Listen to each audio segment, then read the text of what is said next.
Bueno, pues ahora vamos a ver lo que es el vector divergente o también llamado la divergencia de un vector. Para esto debemos saber que necesitamos un campo vectorial. Esto quiere decir que necesitamos un vector, vaya. Este vector va a ser una función vectorial. ¿Y eso qué diferencia tiene?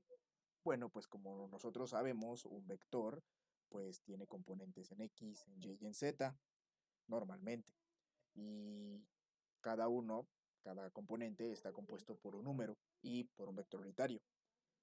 Una función vectorial, sus componentes están compuestas, valga la redundancia, por variables en vez de por números. Estas variables van a ser evaluadas, ¿de acuerdo? Bueno, entonces vamos a interpretar dicha función vectorial con una f y no sé, digamos que el componente en x, es decir, vector unitario y, sería 4, no sé, digamos 4xz menos y cuadrada. Y esto es vector unitario y. Más 3xy, y esto es vector unitario j. Más 2 veces z cúbica por y esto es vector unitario k. Se me ocurrió. Ahora, esta es mi función vectorial, mi campo vectorial o mi vector que vamos a sacar su vector divergencia. ¿De acuerdo? Como tal, no vamos a sacar un vector porque de hecho el resultado va a ser un campo escalar. Si se acuerdan, en el vector gradiente teníamos un campo escalar y lo convertíamos a campo vectorial. Aquí es al revés. El campo vectorial lo vamos a transformar en campo escalar. El vector divergente o la divergencia de un vector se va a interpretar con el operador nabla producto punto el vector.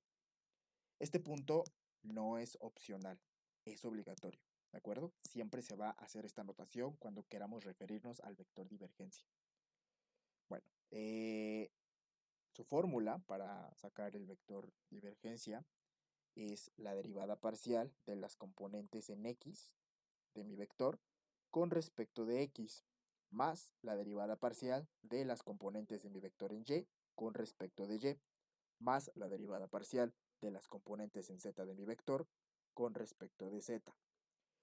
Si se dan cuenta, es muy similar a la fórmula del vector gradiente, nada más que esta vez no tenemos ninguna notación vectorial.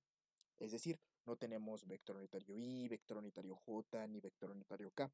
Aquí es directo, puesto que les menciono que vamos a tener un resultado escalar, ¿de acuerdo? Un campo escalar. Bueno, siguiendo esta fórmula, simplemente lo que nos dice es que tenemos que derivar esto con respecto de x, esto con respecto de y esto con respecto de z. Eso es lo único que nos dice. Haciéndolo, bueno, tenemos la derivada de 4xz menos y cuadrada con respecto de x es 4z. ¿Y por qué? Bueno, recordemos que la derivada parcial es derivar nuestra variable y lo que no es nuestra variable lo dejamos como constante. En este caso, la derivada de x es 1. 1 por 4z es 4z. Y aquí, como no hay x, pues se hace 0. Por lo cual queda nada más 4z. Ahora, más la derivada de 3xy con respecto de y. La derivada de y es 1. Y por 3x, 3x, entonces sería más 3x. Ahí vamos bien. Y por último tenemos la derivada de 2z cúbica y con respecto de z. La derivada de z cúbica es 3z cuadrada. 3z cuadrada por este 2 es 6z cuadrada. Entonces sería más 6z cuadrada por esta y. Y ya por fin tenemos nuestro campo escalar. Y este va a ser mi vector divergencia. ¿De acuerdo? Este es mi vector divergencia. Es decir, que si nosotros asignamos un número a x, un número a y y un número a z, o como formalmente se le conoce, evaluar, vamos a obtener un número escalar, una magnitud. Y eso es todo. Así es de fácil el vector divergencia. Nada más es cosa de saber, pues, derivar parcialmente, que eso ya se vio en el curso de cálculo diferencial.